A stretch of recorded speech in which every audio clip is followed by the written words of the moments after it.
If you do this, addiction becomes a thing of the past. Have you been struggling with any addiction for years and you feel like you can't break out?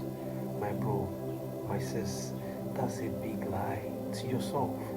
Nobody was born with any addiction. We all learned it from friends, society, social media, and many others. I personally struggled with so many addictions for over a decade of my life.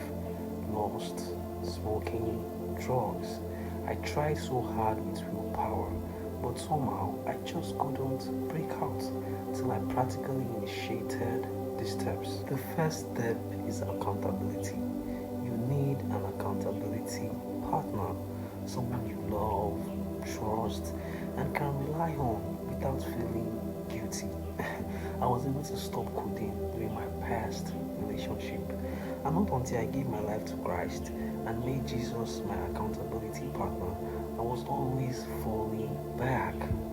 The Bible says, if you love me, you will keep my commandments.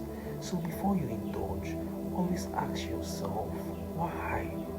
But that wasn't enough, because it's one thing to give your life to Christ, and it's another thing to let the Holy Spirit take charge of your life. And that takes us to the second step, which is identifying your triggers. Every time I fell, I repented, and after a while, something would just come up again. Sometimes friends, social media, or a feeling to just ease my stress. And I understood nothing happens in your reality without being manifested in your mind. And the gateway to your mind is your eyes and your ears. You have to cut away every friend or app that brings back pictures of what you're trying to break out from.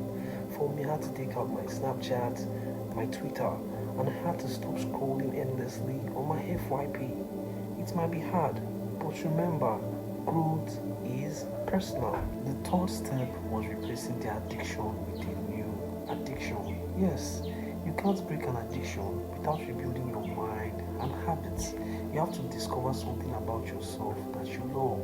It might be a gift, talent, or purpose. Something that gives you true happiness while you're engaging in it. That's the reason Jesus wants us in Matthew 12:43 to 45. He said, when an unclean spirit goes out of a person, it passes through waterless places, seeking rest, but finds none. Then he says something powerful, that the spirit comes back to the house, which is you, and finds it empty, and it goes and brings 7 other spirits, more evil than itself, and they all moving.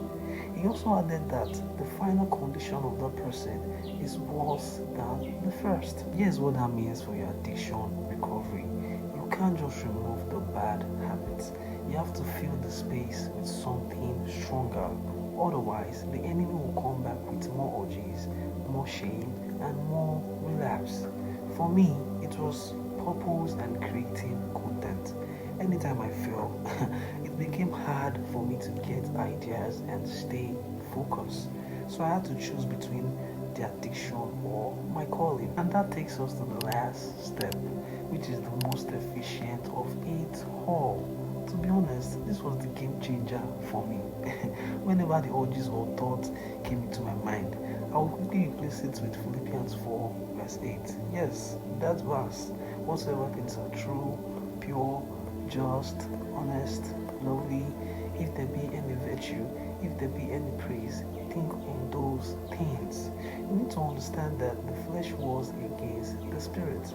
And the Bible says the weapon of our warfare are not carnal, but mighty through God to the pulling down of strongholds. So whenever the urges come into your mind, replace it with the word of truth, and your mind will follow. Type verse in the comment, and I'll send you all the Bible verses I used to overcome in the DM. My friend, if you can start applying these steps into your life from today, I promise you that addiction will become a thing of the past for you.